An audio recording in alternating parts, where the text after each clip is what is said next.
Hi students, this is from your CC7 Module 1 International Relations. Now I am giving you a brief idea about the realist theory of international relations.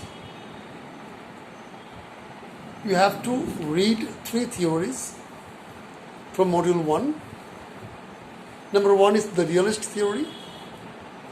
It is relatively old. The second is the world systems theory. And the third is dependency theory. Now, realist theory. Friends, you know that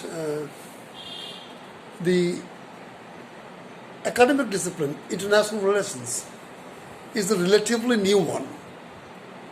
In 1919, a chair was introduced in the Wales University, the Professor Chair of International Relations, Woodrow Wilson Professor of International Relations, and that was the institutional beginning of studying the subject systematically.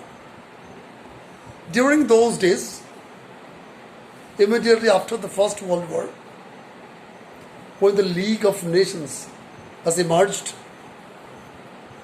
a sense of idealism was dominant in thinking in the subject. Lots of theory emerged based on idealistic view, looking for a lasting peace. But in 1930s, hopes are belied soon. The emergence of fascism and Nazism demolished the bubbles of new hope, of idealism, and power politics became important. The realist view basically introduces the concept of power as the catchword of international politics.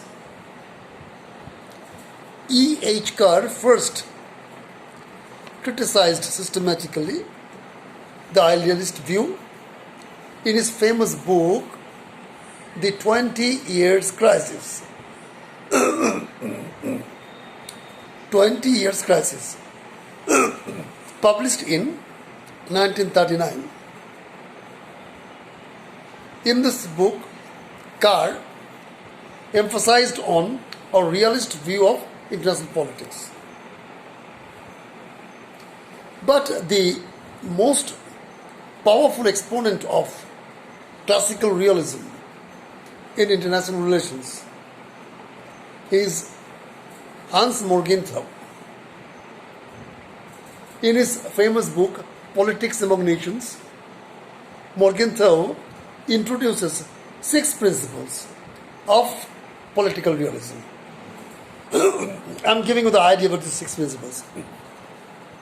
Number 1, first principle of Morgenthau is, he said, political activity, that is politics as such, is always guided by certain objective laws deeply rooted in the human nature, and this is immutable, that is cannot be altered. So all rational theory of international relations must reflect these objective laws. This is the first principle. The second principle, Morgenthau said, the key to understanding international politics is the concept of interest defined in terms of power. The key concept of international politics is national interest defined in terms of power. Number 3, Morgenthau stated, the nature and form of a state always depends on space and time, and also on international environment. But national interests always remain the prime concern of the state. That is, the nature of state may be changed, but the main thrust of state is national interest. It remains unchanged. The fourth principle is realism believe in that there shall be no eternal moral principle. No eternal moral principle in the global system. State also is not an ethical substance, but rooted in reality. Fifth principle, according to Morgenthau, the state is not guided by moral principles, but always try to present its national interest with moral coating. State is not guided by moral principles, but always presents its national interest within a packet of morality. And finally, realism asserts that international politics is not only separate and autonomous from other fields of knowledge, it is superior to them since it reflects realism in the form of power politics. বন্ধুরা, ক্লাসটা যেহেতু bilingual, আমার এই ক্লাসে অনেক বাংলা মাধ্যমের student আছে, আমি বাংলাতেও বলছি। আমরা পড়ছি মডিউল 1 CC 7 থেকে আন্তর্জাতিক সম্পর্ক। এখানে আমাদের 3টে তত্ত্ব পড়তে বলা হয়েছে: বাস্তববাদী তত্ত্ব, বিশ্ব ব্যবস্থার তত্ত্ব আর নির্ভরশীলতার তত্ত্ব। তা আমি এখন বাস্তববাদী তত্ত্ব আলোচনা করব সংক্ষেপে, মেন পয়েন্টসগুলো তুলে ধরব, কারণ এটা খুব পুরনো তত্ত্ব সেই অর্থে। বন্ধুরা, তোমরা জানো আন্তর্জাতিক সম্পর্ক একটা নবীন শাস্ত্র সেই অর্থে। 1919 সালে প্রথম বিশ্বযুদ্ধের পর ওয়েলস বিশ্ববিদ্যালয়ে প্রথম একটা অধ্যাপক পদ সৃষ্টি করা হয় আন্তর্জাতিক সম্পর্কের বিষয়ে। পদটার নাম ছিল Woodrow Wilson professor of international politics. সেই সময় চিন্তাবিদদের লেখনীতে বা চিন্তায় স্থান পেয়েছিল একটা আইডিয়ালিজম বা আদর্শমুখী চিন্তাভাবনা। তখন লিগ অফ নেশনস তৈরি হয়েছে, একটা আশাবাদ স্থায়ী বিশ্বশান্তি আসবে। কিন্তু 1930-এর দশকে এই আশাবাদ ক্রমশ অন্তরিত হতে থাকে, বিশেষ করে ফ্যাসিবাদ এবং ন্যাৎসিবাদের দাপটে।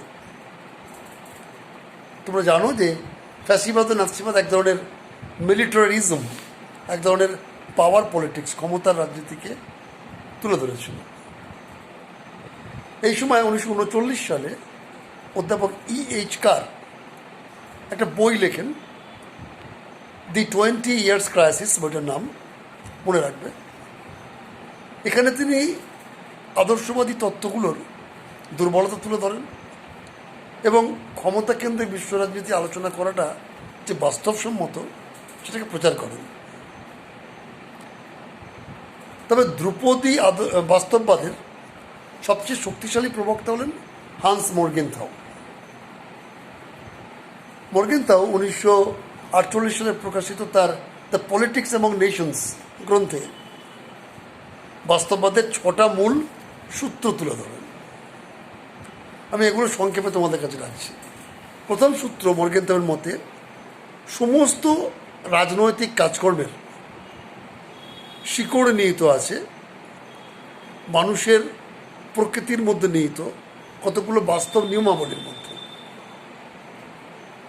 তাই সব আন্তর্জাতিক সম্পর্কের তত্ত্ব এই মানব প্রকৃতির অন্তরস্থ বাস্তব নিয়মাবলীকে প্রতিফলিত করবে, এটাই উচিত। দ্বিতীয় যে নীতিটা মর্গেনথাউ বলেছে সেটা হচ্ছে আন্তর্জাতিক রাজনীতিকে বোঝার মূল ধারণা হলো জাতীয় স্বার্থ, যেটা ক্ষমতার ভিত্তিতে ব্যাখ্যাত। তৃতীয় হচ্ছে মর্গেনথ্যাপের মতে রাষ্ট্রের প্রকৃতি পরিস্থিতি অনুযায়ী, পরিবেশ অনুযায়ী, সময় ও কাল অনুযায়ী পরিবর্তিত হতে পারে, কিন্তু রাষ্ট্রের যেটা মূল লক্ষ্য জাতীয় স্বার্থ, এই ব্যাপারটা কোনোদিনই পরিবর্তিত হবে না। সবসময় জাতীয় স্বার্থ বলে একটা কিছু থাকবে।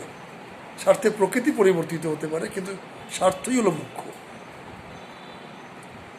4 নম্বর, মর্গেনথ্যাপ বলছেন যে রাষ্ট্র কোনো নৈতিক নীতির ওপর দাঁড়িয়ে নেই। রাষ্ট্র কোনো নৈতিক সংস্থা নয়। আর আন্তর্জাতিক ব্যবস্থাতেও কোনো সার্বজনীন নৈতিকতা বলে কিছু নেই। নৈতিকতার ব্যাপারটা রাষ্ট্র এমনিই তুলে ধরে, নিজের নৈতিকতাকে সার্বজনীন নৈতিকতা বলে প্রতিষ্ঠার চেষ্টা করে। 5 নম্বর হলো মর্গেনথ্যাপের মতে রাষ্ট্র তার স্বার্থকে নৈতিকতার প্যাকেটে মুড়ে আমাদের সামনে হাজির করে। যেমন আমি সিম্পলি বলছি, আমেরিকা যখন ইরাক আক্রমণ করল, সাদ্দাম হোসেনকে পরাস্ত করল, এর মূল উদ্দেশ্য ছিল ইরানের তেলের উপর আধিপত্য বিস্তার করা। কিন্তু আমেরিকা তার এই গর্হিত কাজটাকে সমর্থনের জন্য একটা নৈতিক কোটিং, নৈতিকতার প্রলেপ দিল। বলল সাদ্দাম হোসেন সন্ত্রাসবাদের মদতদাতা।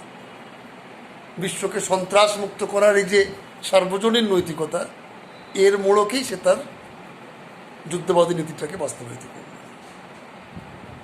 আর শেষ হতো 6 নম্বর হচ্ছে মর্গেনথ্যাপের মতে পাওয়ার পলিটিক্স বা ক্ষমতার রাজনীতি, বাস্তববাদ আন্তর্জাতিক সম্পর্ককে অন্যান্য শাস্ত্র থেকে শুধু পৃথক করেনি, তার শ্রেষ্ঠত্বকেও তুলে ধরেছে।